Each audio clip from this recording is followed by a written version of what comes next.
Good morning, friends. Myself Satish Kalra. Welcome all of you in my channel Ultimate Science, and I hope that all of you are watching my videos, liking my videos, and learning a lot from my videos.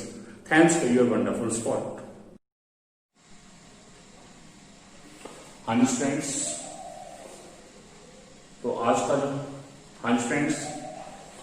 का जो हमारा topic है, topic is last correlate property, depression in freezing point of solution. इससे पहले पढ़ा आपने elevation in boiling point of solution, अब यह है depression in freezing point of solution. Elevation का मतलब क्या था कि सॉल्यूशन का बॉइलिंग पॉइंट राइज कर गया, और डिप्रेशन का मतलब क्या हो गया, सॉल्यूशन का फ्रीजिंग पॉइंट लो आ गया, यानी कि डाउन आ गया। सो this is also called decreasing. ठीक है, उसे हमने डिनोट किया था डेल्टा टी, और वहां बॉइलिंग था वर्ड, इसलिए बी आया था। अब यहां फ्रीजिंग इसके वर्ड एफ आएगा, सो डेल्टा टी एफ। अब यदि मैं आपसे पूछता हूं, आपने प्लस वन क्लास में पढ़ा what is the freezing point of water, तो आपका आंसर क्या आता है 0 डिग्री सेल्सियस। और यदि मैं आपसे पूछता हूं what is the melting point of ice, तो उस समय उसका आंसर क्या था 0 डिग्री सेल्सियस। यानी कि आइस और वाटर आपस में क्या था, इक्विलिब्रियम स्टेज में थे। आइस और वाटर आपस में कौन से स्टेज में थे, इक्विलिब्रियम स्टेज में थे। ठीक है, तो इसका मतलब क्या है, आइस और वाटर जब इक्विलिब्रियम स्टेज में है, और आपने ये भी देखा कि मेल्टिंग पॉइंट और फ्रीजिंग पॉइंट दोनों इक्वल हैं, तो कई बार ये वर्ड भी रहता है depression in melting point of solution. Freezing point of solution क्या है, depression in freezing melting point of solution. तब इसको हम डेल्टा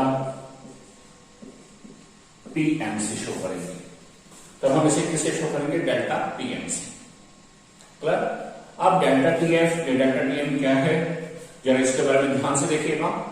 डेल्टा टीएफ, इससे पहले हमें बात करनी पड़ेगी फ्रीजिंग पॉइंट की। क्या होता है फ्रीजिंग पॉइंट? देखिए बच्चे, फ्रीजिंग पॉइंट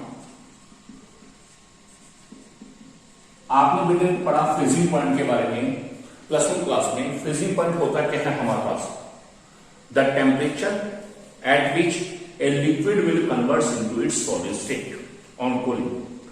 एक लिक्विड यदि अपने सॉलिड स्टेट में कन्वर्ट हो रहा है कूलिंग ठंडा करने पर, तो उस टेम्परेचर को हम क्या बोलते हैं, फ्रीजिंग पॉइंट। क्या बोलते हैं, फ्रीजिंग पॉइंट।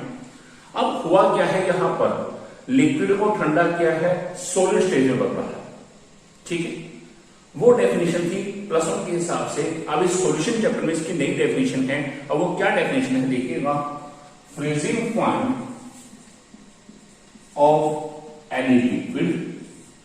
किसी भी लिक्विड का जो फ्रीजिंग पॉइंट है वो क्या होगा, it is defined as that temperature, वो temperature at which vapor pressure, freezing point है क्या हमारे पास, freezing point of any liquid क्या है, it is defined as that temperature, ये वो टेम्परेचर है at which vapor pressure of any liquid becomes equal to vapor pressure of its solid state। जिस टेम्परेचर पर किसी लिक्विड का वेपर प्रेशर उसी सब्सटेंस के सॉलिड स्टेट की वेपर प्रेशर के इक्वल हो जाए, तो उस टेम्परेचर को हम क्या बोलते हैं, फ्रीजिंग पॉइंट। क्या बोलते हैं, फ्रीजिंग पॉइंट। ठीक, अब जैसे वहां पर हमारे पास freezing point of pure solvent, आपने पढ़ा था एलिवेशन बॉइलिंग पॉइंट वाले टॉपिक में, वहां क्या था, boiling point of pure solvent. अब यहां क्या है, freezing point of pure solvent. अब ये है कि टेम्परेचर T, बॉइलिंग को B से शो किया था, फ्रीजिंग को F से, TF। और जब प्योर सॉल्वेंट है ऊपर आ जाता 0, तो freezing point of pure solvent को हम क्या बोलते हैं, TF नॉट या T not F, TF not बोल देते हैं। सेम वैसे फ्रीजिंग पॉइंट ऑफ सॉल्यूशन, अब फ्रीजिंग पॉइंट ऑफ सॉल्यूशन क्या होगा, यही डेफिनेशन सेम, बस हम यहां पर लिक्विड की बजाय सॉल्यूशन पर डाल देंगे।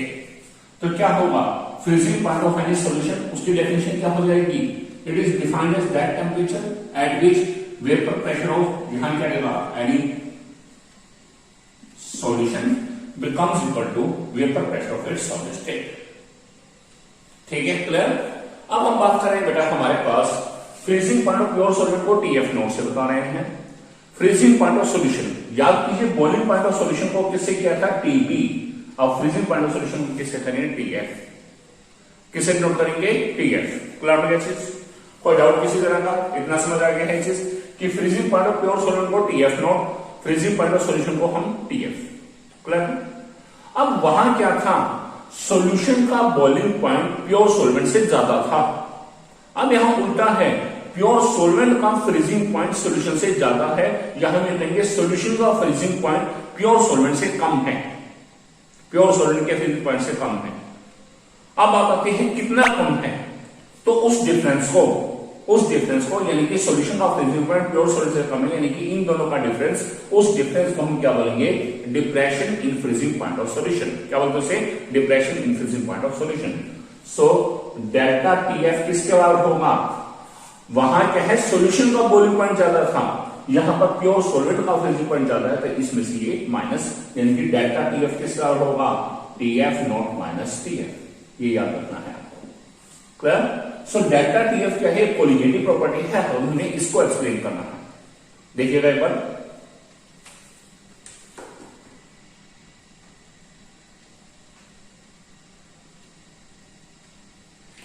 हाँ जी, depression in freezing point of solution, अब डेल्टा टीएफ है, जरा इसके बारे में देखिएगा। आप जानते हैं हर कोलिगेटिव प्रॉपर्टी के अंदर हमारे पास तीन चीजें हैं। सबसे पहली चीज है उसका एक्सप्रेशन, सेकेंड थिंग है हमारे पास prove that it is a colligative property, और थर्ड हमारे पास है to find out the molar mass of solute. ठीक है, और साथ ही important points of numerical problem and numericals. अब जरा देखिएगा, सबसे पहली चीज है इसका एक्सप्रेशन।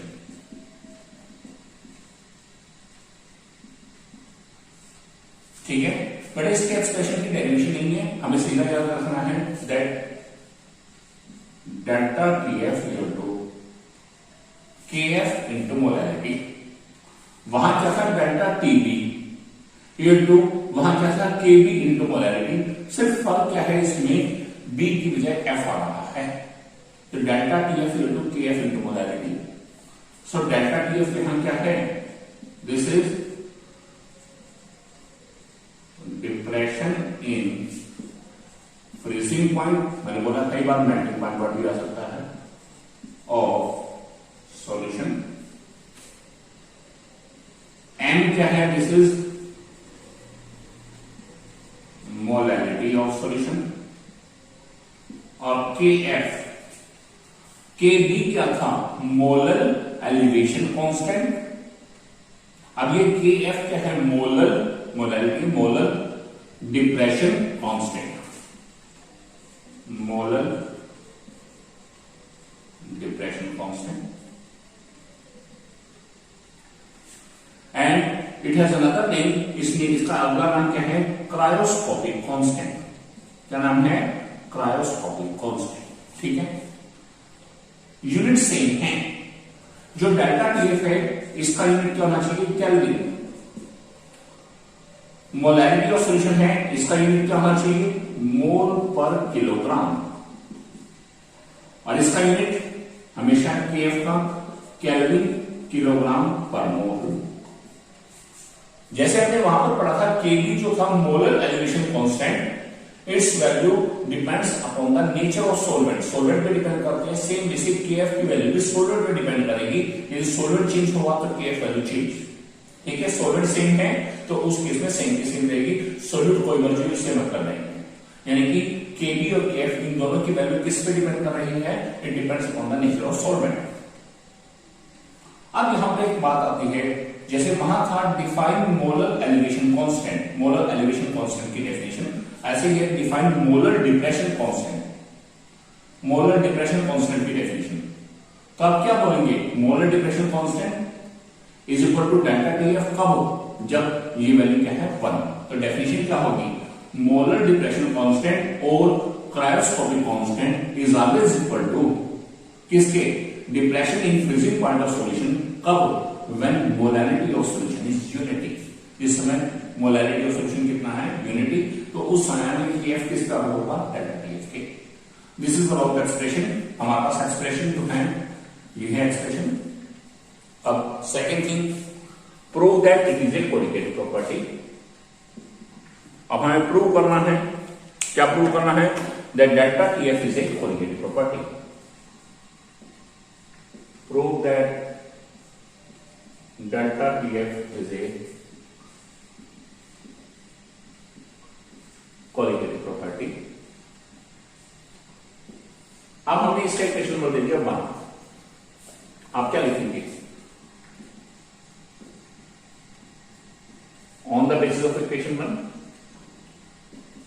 इक्वेशन 1 के बेस पर आपने क्या लिखा, delta Tf equal to Kf into molality, और साथ ही साथ हम ये भी जानते हैं मोलैलिटी क्या होता है, molality of solution small m क्या होता है, number of mole of solute upon weight of solid WA in kilogram, यानी कि NB बटा W इन किलोग्राम। अब मैं इस वैल्यू को उठा रहा हूं first equation, put value in first equation. अब मैं फर्स्ट इक्वेशन में जब रख रहा हूं ये वैल्यू, तो क्या आ रहा है, delta Tf equal to Kf into molarity के मैंने क्या लिखा, NB upon WA in kilogram. This is second equation. और जब हम सेकेंड इक्वेशन को ऑब्जर्व करते हैं तो हम क्या देखते हैं, डेल्टा Tf NB की क्या आ गया, डायरेक्टली, डेल्टा Tf NB की क्या आ गया, डायरेक्टली। और आप जानते हैं if any property is directly proportional to number of moles of solute, यदि कोई भी प्रॉपर्टी सॉल्यूट के नंबर ऑफ मोल्स के डायरेक्टली आती है, then it is a colligative property. तो उससे प्रूव हो जाता है कि वो कौन सी प्रॉपर्टी है, कोलिगेटिव प्रॉपर्टी। क्लियर, चलिए इससे प्रूव क्या हो गया, हैंस प्रूव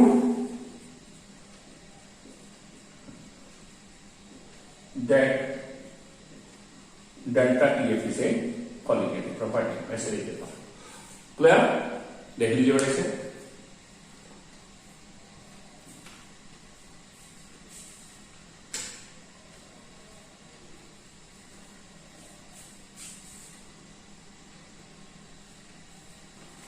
आप थर्ड के हैं हमारे पास,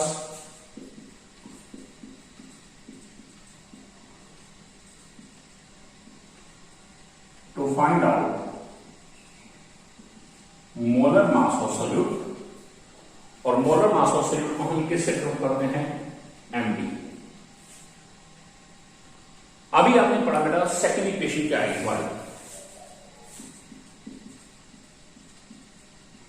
on the basis of second equation. अब क्या है सेकेंड इक्वेशन, क्या है हमारा सेकेंड इक्वेशन, और सेकेंड इक्वेशन है हमारे पास delta Tf equal to Kf into NB upon WA in kilogram. और आप साथ साथ ये भी जानते हैं, we know NB number of moles of solute किसके इक्विवेलेंट होता है, given mass of solute WB upon molar mass of solute. अब मैं इस वैल्यू को रख रहा हूं सेकेंड इक्वेशन में, put this value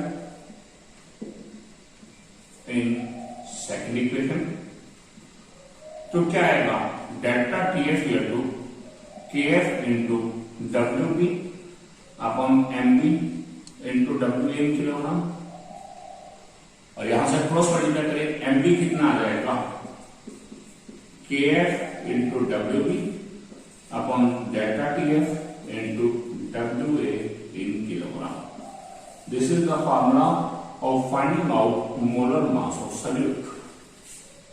क्लियर, ये है हमारे पास मोलर मास ऑफ सॉल्यूट निकालने का फॉर्मूला। ठीक है, अब हम बात करते हैं बेटा what are the important points which should be remembered to solve the problems related to depression and freezing point of solution. अब सॉल्यूशन के फ्रीजिंग पॉइंट वाला जो टॉपिक है, डिप्रेशन फ्रीजिंग पॉइंट या डिप्रेशन मेल्टिंग पॉइंट, इसको solve करने के लिए हमारे को, इसके न्यूमेरिकल को सोल्व करने के लिए हमें किन किन इंपॉर्टेंट पॉइंट्स को ध्यान रखना है।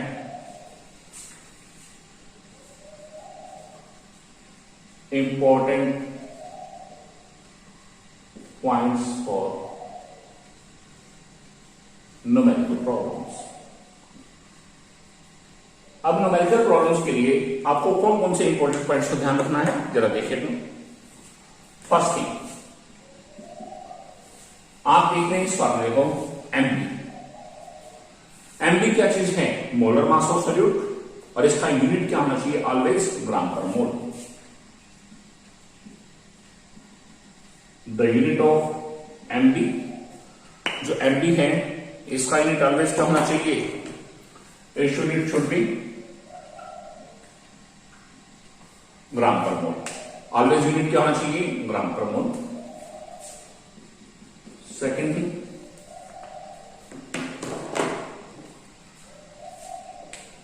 KF, the unit of KF जो है it should be kelvin kilogram per mole.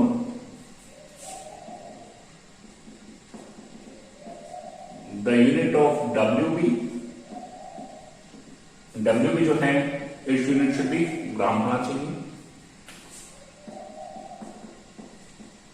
The unit of WA, WA का यूनिट क्या होना चाहिए? किलोग्राम होना चाहिए। Next thing, the unit of, जैसे कल मैंने बताया था TF एंड TF नॉट, यानी कि freezing point of solution and freezing point of pure solvent, इनका यूनिट क्या होना चाहिए? केल्विन होना चाहिए।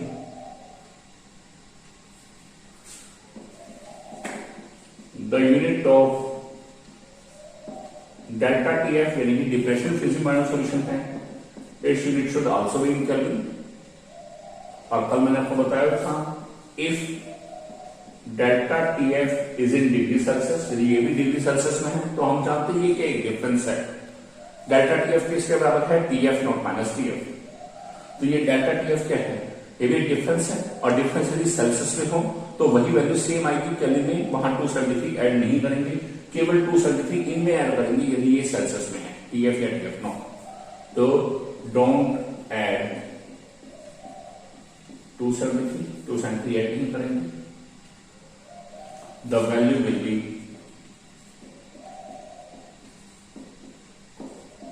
Same in kelvin. अब आपको ध्यान होगा, वहां मैंने आपको बताया था boiling point is raised bye, यानी कि बॉइलिंग पॉइंट कितना बढ़ गया, किसका? सॉल्यूशन का। अब यहां पर वर्ड आएगा freezing point is lowered by, या मैंने बोला फ्रीजिंग पॉइंट बढ़ जाएगा, या melting point is lowered by, और कई बार आता है freezing point is depressed by, या melting point is depressed bye.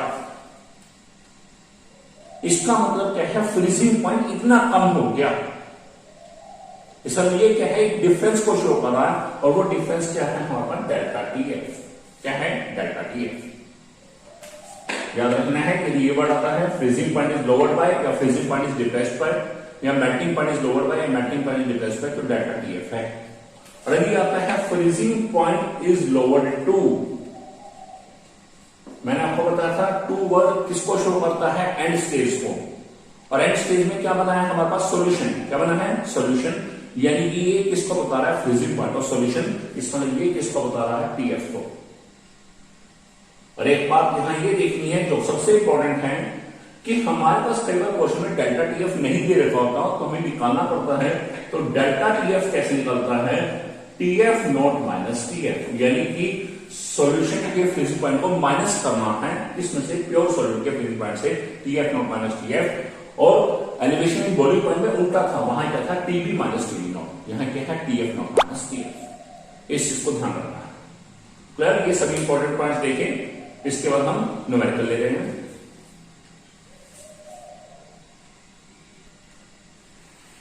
अब देखिए इससे रिलेटेड न्यूमेरिकल जो आपने टॉपिक पढ़ा, depression freezing point of solution, NCERT Intex question 2.11। क्या है हमारा एनसीईआरटी इंटेक्स क्वेश्चन 2.11? जरा देखेंगे आप। Calculate the mass of ascorbic acid vitamin C. Formula given है C6H8O6 to be dissolved in 75 gram of acetic acid. यानी कि हमने एस्कॉर्बिक एसिड को एसिटिक एसिड में डिसोल्व किया है। इसका एस्कॉर्बिक एसिड क्या हो गया, सोल्यूट, और एसिटिक एसिड क्या हो गया, सॉल्यूशन। तो देखिएगा, सबसे पहले तो let ascorbic acid vitamin C, इसका फॉर्मूला गिवन है C6H8O6, ठीक है, इज रिप्रेजेंटेड बाय सोल्यूट है, इसलिए किसे रिप्रेजेंट करेंगे, बी से, and acetic acid, acetic acid का फॉर्मूला क्या है, CH3COH is represented by A. Ascorbic acid vitamin C है, ये सोल्यूट है क्योंकि इसको डिसोल्व कर रखा है, इसको मैंने बी से रिप्रेजेंट किया है। और एसिटिक एसिड ये क्या है, सॉल्वेंट है, इट इज रिप्रेजेंटेड बाय ए। लिखना चाहो उसके साथ लिख सकते हो, एसिटिक एसिड के ब्रैकेट दे देंगे सॉल्वेंट और एस्कॉर्बिक एसिड के साथ ब्रैकेट दे देंगे सॉल्यूट। क्लियर? अब आपसे पूछा क्या है, calculate the mass of ascorbic acid. Ascorbic acid का मास निकालना है। क्या निकालना मुझे, एस्कॉर्बिक एसिड का मास, यानी कि मुझे क्या निकालना है, WB, mass of solute. Calculate the mass of ascorbic acid to be dissolved in 75 gram of acetic acid. अब गिवन क्या है, एसिटिक एसिड का मास यानी कि WA कितना गिवन है, 75 ग्राम। आगे पढ़ेंगे, to lower its melting point by 1.5 degree Celsius. अब मैंने आपको बोला है to lower its melting point by, यानी कि melting point is lowered by. Melting point पर आ जाए या फ्रीजिंग पॉइंट, घबराएंगे जरूरत नहीं है, ये वही डेल्टा TF या डेल्टा TM हो जाएगा। सो डेल्टा TF कितना दिया है आपके पास, 1.5 डिग्री सेल्सियस। कितना दिया है, डेल्टा TF कितना दिया है, 1.5 डिग्री सेल्सियस। और मैंने आपको बोला है डेल्टा TF का एक डिफरेंस है, जब इसकी वैल्यू सेल्सियस में है तो यूनिट क्या होना चाहिए, केल्विन, लेकिन यहां हम 273 ऐड नहीं करेंगे, यहां सेम का सेम यानी कि 1.5 केल्विन। ये चीज हो गया। एंड गिवन क्या है, KF for acetic acid, acetic acid solvent है, इसके लिए KF की वैल्यू क्या गिवन है, क्या KF की वैल्यू है हमारे पास 3.9 kelvin kilogram per mole. This is the value of KF, ठीक है। अब हमें पूछा है find out WB। First of all सीधा लिखेंगे, वी नो डेल्टा TF किसका वर्ग है, KF इंटू मोलैरिटी, या दूसरी तरफ देखेंगे डेल्टा TF किसका वर्ग है, KF इंटू मोलैरिटी क्या है, NB upon WA in kilogram, और NB किसका वर्ग है, WB अपॉन MB। तो डेल्टा TF किसका वर्ग आ गया, KF into WB upon MB into WA in kilogram. अब ये फार्मूला है, मान लो इसे मैं इक्वेशन को बंद देता हूं। अब मैं क्या करूंगा, यहां से वैल्यूज उठाऊंगा और सभी इस फार्मूले में पढ़ूंगा। अब इस फार्मूले में पहले मैं ये देखूंगा मेरे पास कोई ऐसी चीज है जिसकी वैल्यू हमारे पास अब तक अननोन है। डेल्टा TF पढ़ा है, KF पढ़ा है, WB फाइंड आउट करना है, WA इन किलोग्राम। इस समय तक किसमें है, ग्राम में, किलोग्राम बोल दो तो 1 किलोग्राम में कितने ग्राम है, 1000, तो ग्राम से किलोग्राम, तो 1000 से डिवाइड 75 अपॉन 1000। अब बात रहेगी MB।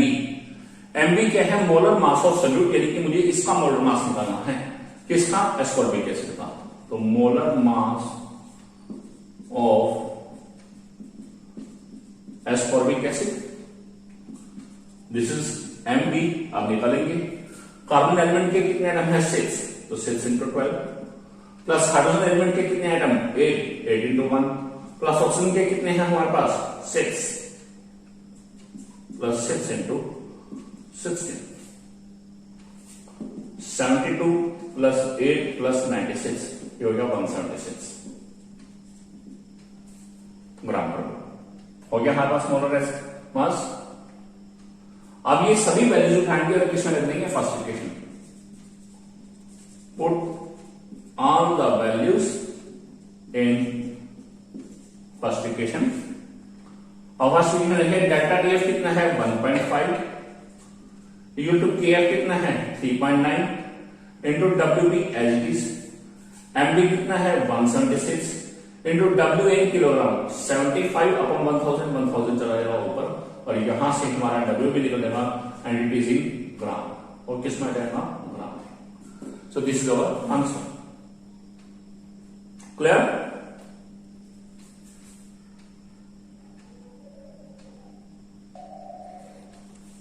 हाँ जी स्टूडेंट्स, ये था हमारा आज का वीडियो, आज का topic, and topic is depression in freezing point of solution. उम्मीद करता हूं आपको मेरा ये टॉपिक, ये वीडियो बिल्कुल अच्छे से क्लियर हो गया होगा। यदि आपको मेरा वीडियो अच्छा लगा है तो आप मेरे इस वीडियो को लाइक कीजिएगा, कमेंट कीजिएगा, शेयर कीजिएगा, और मेरे channel ultimate science by Satish Kalra इसे सब्सक्राइब कीजिएगा। मिलते हैं नेक्स्ट वीडियो में नेक्स्ट टॉपिक के साथ, तब तक के लिए bye, thanks and best wishes.